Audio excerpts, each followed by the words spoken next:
the two brothers, Eric and Lyle Menendez, should be resentenced for their parents. His brother's case, we're hearing new audio of them speaking from behind bars. As the Los Angeles District Attorney says he'll review new evidence. David Lyle and Eric Menendez making new headlines 35 years after murdering their parents. The Menendez brothers are back in the headlines, and this time, it's not just for what happened decades ago, but for what could happen next. And guess what? They are now up for a potential resentencing. But why now, after all these years? And could this development rewrite one of the most shocking chapters in true crime history? The unexpected twist in the Menendez brothers' fate. Turns out, prosecutors are pushing for a major turn in the case of Lyle and Eric Menendez, the brothers who shook the nation with the brutal 1989 killing of their parents. And you know what? Their life sentences could soon be reduced, leading to their possible release. Yes, you've heard that right. So this announcement was made by the Los Angeles County District Attorney George Gascon on October 25th. He revealed his plan to recommend a new sentence, 50 years to life, with immediate eligibility for parole. And why? He argues that their young ages at the time, just 21 and 18, mean they deserve a second look under the law. Gascon shared, "After a very careful review of all the arguments, I believe that resentencing is appropriate, and I'm going to recommend that to a court tomorrow." Just a pointer here that Lyle and Eric didn't just confess, they claim they acted out of desperation, revealing horrific tales of alleged abuse that painted a different picture of their wealthy family's life behind closed doors. Okay, it was you telling Lyle what? That my dad had been molesting me. Yet prosecutors hit back, claiming it was all about greed. The brothers were after the family fortune. They've been in prison for nearly 35 years. I believe they've paid their debt, Gascon stated. But don't count on a smooth ride. Other prosecutors in his office are preparing to argue that the brothers still belong behind bars. In the press conference, Gascon also made it clear there's no doubt the Menendez brothers committed the murders. But here's where things get wild. A newly uncovered letter might change everything. In a note Eric allegedly wrote to a cousin 8 months before the shocking crime, he hinted at the abuse he and his brother endured. And of course, that piece of evidence is going to be a game changer now. Gascon believes that if this letter had surfaced back then, the jury might have seen things differently.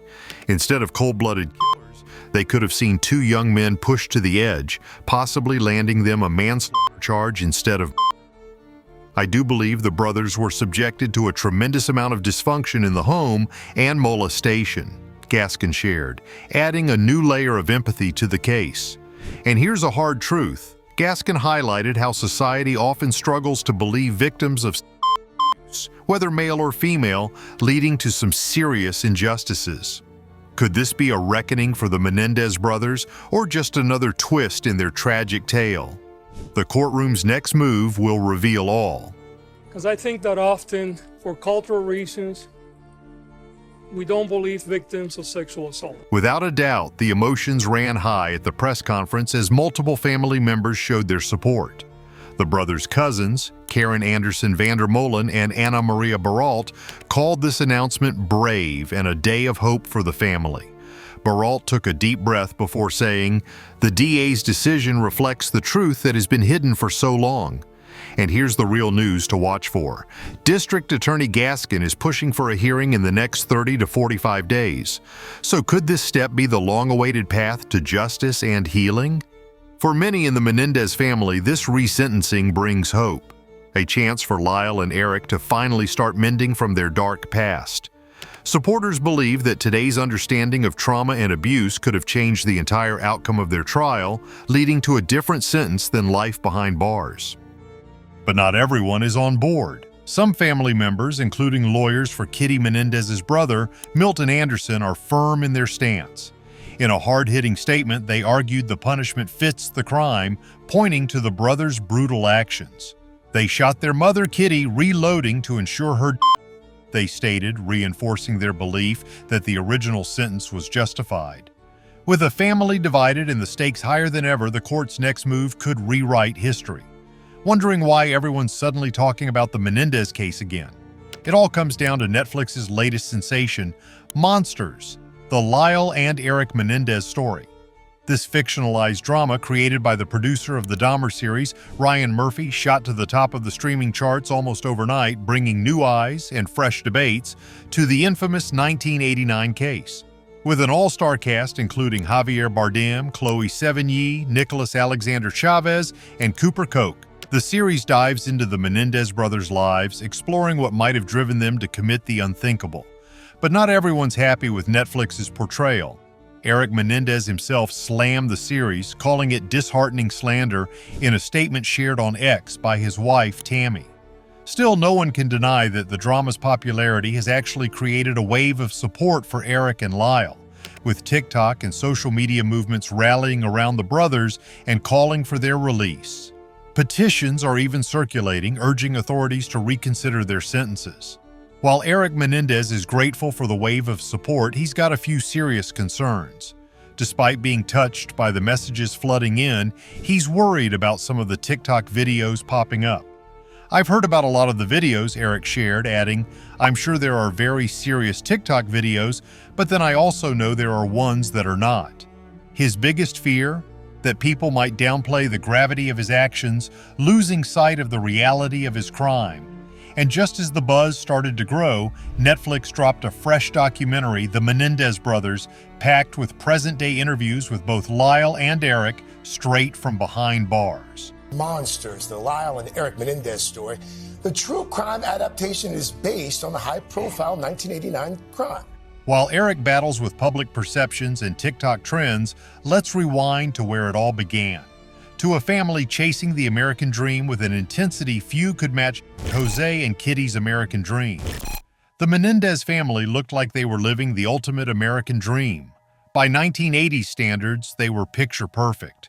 Jose, born in Cuba, had left behind everything after the Cuban Revolution in the 50s. Imagine a young Jose hustling his way through life in America, crashing in his cousin's attic until he received a swimming scholarship. Now that's the grind.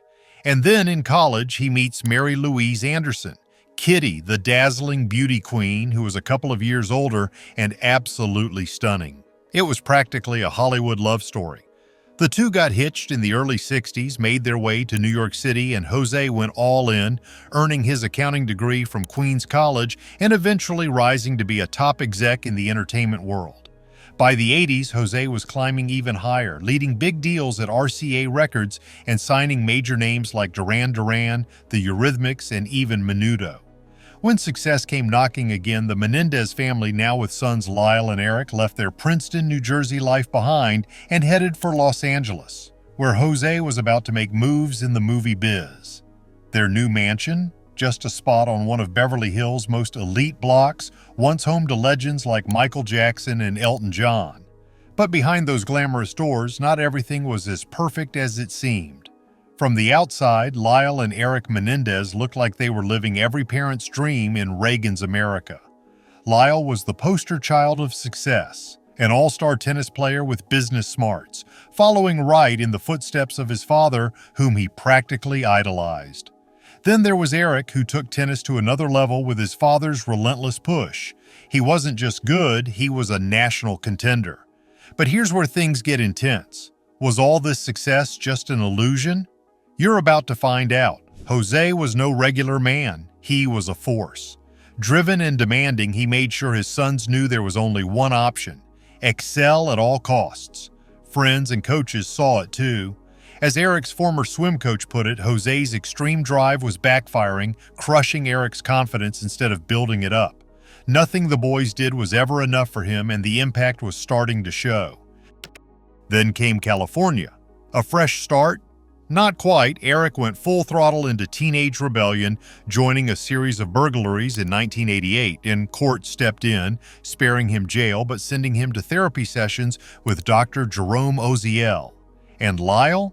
He tried to live up to the Ivy League dream at Princeton, but soon enough, scandal followed. Suspended for plagiarism, he was already veering off course. Was this just a teenage slip-up, or was something darker unfolding? As Eric and Lyle drifted further into chaos, the unraveling didn't stop there. Soon, the Menendez family would face a tragedy so brutal that even seasoned detectives were left stunned. A crime scene, too horrific to imagine. The Menendez murders weren't just tragic. they were unimaginably savage. Jose, 45, and Kitty, 47, were found in a state so shocking that police initially suspected a mob hit.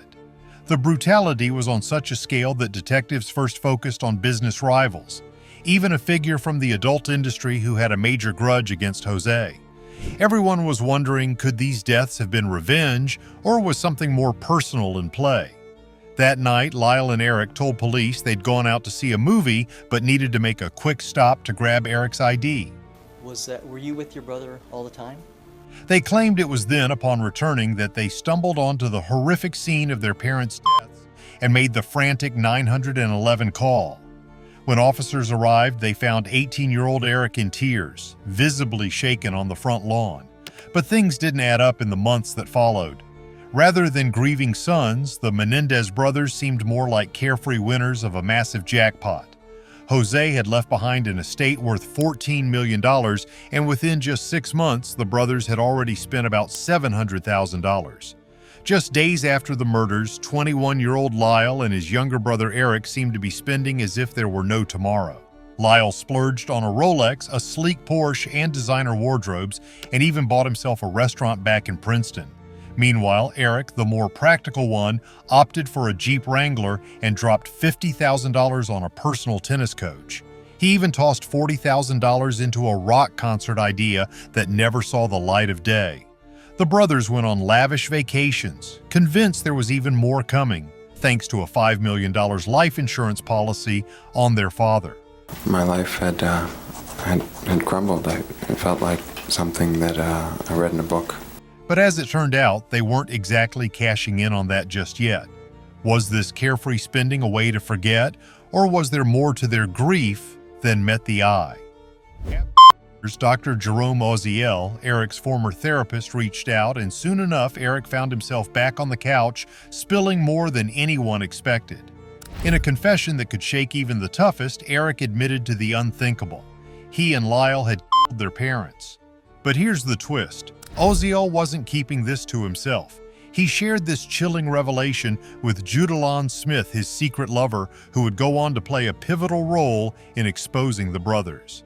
The therapy sessions didn't stop there. Dr. Oziel managed to tape both brothers confessing.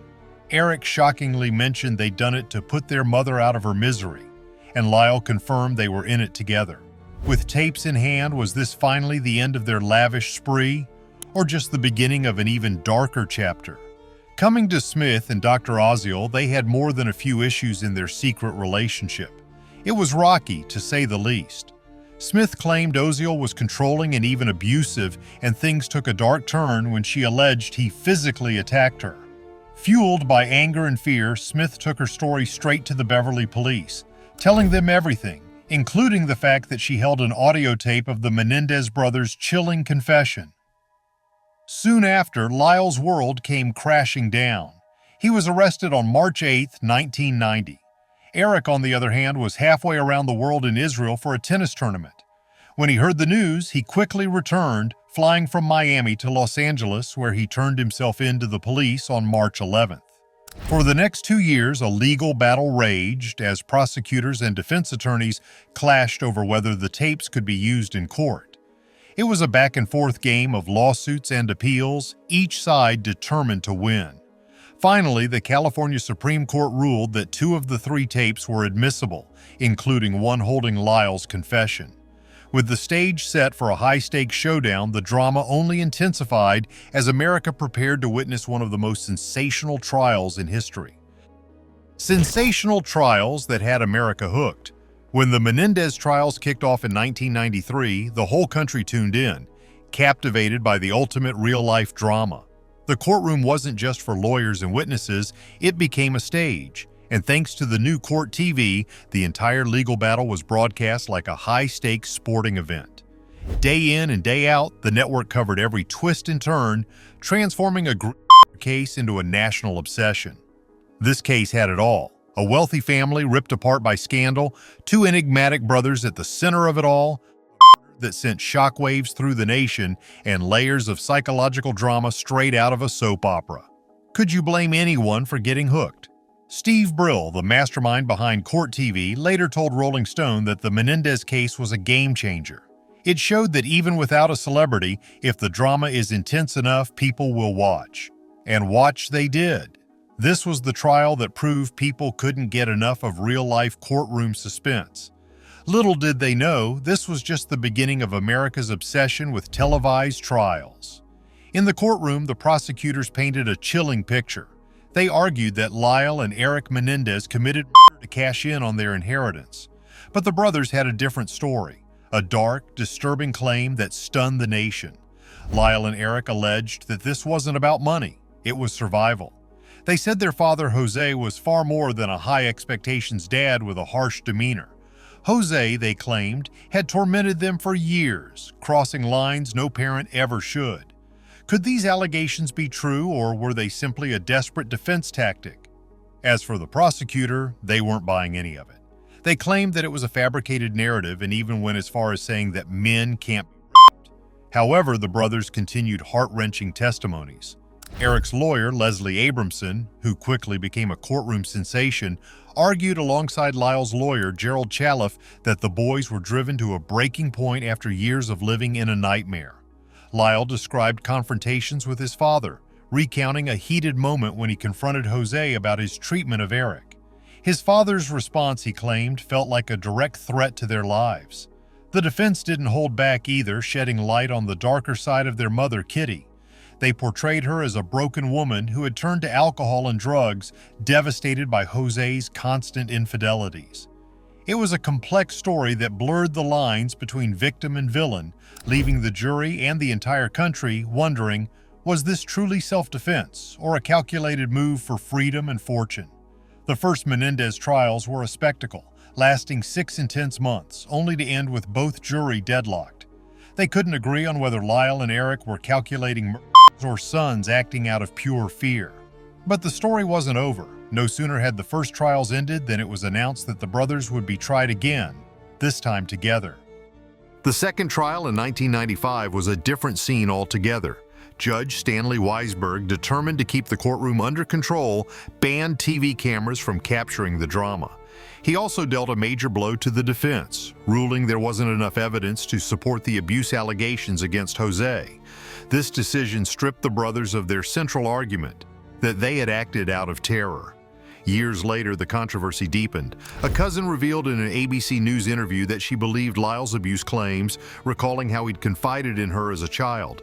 And if that wasn't shocking enough, former Menudo singer Roy Rossello also came forward, alleging he too was assaulted by Jose. Could there be truth buried in these long-hidden allegations? In a strange twist, Judalon Smith, the woman who initially blew the case wide open, testified for the defense this time, claiming that Dr. Oziel had manipulated the brothers into confessing. But despite all the drama, the jury was unmoved. On March 21, 1996, both Lyle and Eric were convicted of first-degree. By July, the brothers received their sentences, life in prison with no chance of parole. After their sentencing in 1996, Lyle and Eric Menendez had just one request: to be housed in the same prison. But it wasn't that simple. Prison officials, concerned about the potential for an escape plot, kept the brothers separated for years, with Lyle held far from Eric. Yet Lyle never stopped pushing to be closer to his brother. Finally, after decades apart, on February 22, 2018, he got his wish. Lyle was transferred from Mule Creek State Prison in Northern California to Richard J. Donovan Correctional Facility in San Diego, where Eric had been held since 2013. Could this reunion be the redemption they'd hoped for? The reunion didn't happen instantly. Lyle was housed in a different unit at first. But on April 4, 2018, the day finally arrived, Eric was moved into the same unit as Lyle. Sons should do what the fathers say, and then they grow up and they become like the father. According to journalist Robert Rand, who maintains contact with the brothers and their family, it was an emotional moment. Both Lyle and Eric broke down in tears, finally seeing each other face to face after more than 20 years. Now, they're no longer limited to exchanging letters. The brothers can see each other during exercise, recreation, and meal times, finally reunited in a way they hadn't been since that fateful night so many years ago. Do you believe the Menendez brothers deserve a chance at resentencing? Let us know in the comments. If you enjoyed the video, don't forget to hit the like and subscribe button for more.